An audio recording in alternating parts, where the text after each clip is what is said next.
Հապա ժողովուրդ մի հատ հիշիր, ինչ վիճակում վերցրեց Ռոբերտ Քոչարյանը նախագահությունը, ավերված երկիր, ճիշտ է, այնպիսի երկիր, երբ որ մարդիկ մեկ սենյականոց բնակարանը փոխում էին օդանավի մեկ տոմսով ու փախչում երկրից, այսա կանխեց Ռոբերտ Քոչարյանը, ավերակված երկրաշարժի գոտին սկսեց վերականգնել Ռոբերտ Քոչարյանը,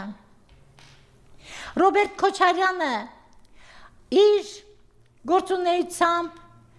արտաքին աշխարհում այնպիսի հեղինակություն էր ձեռք բերել, որ իր կառավարման տարիներին 15 թե ավելի երկրներ ճանաչեցին հայոց ցեղասպանությունը։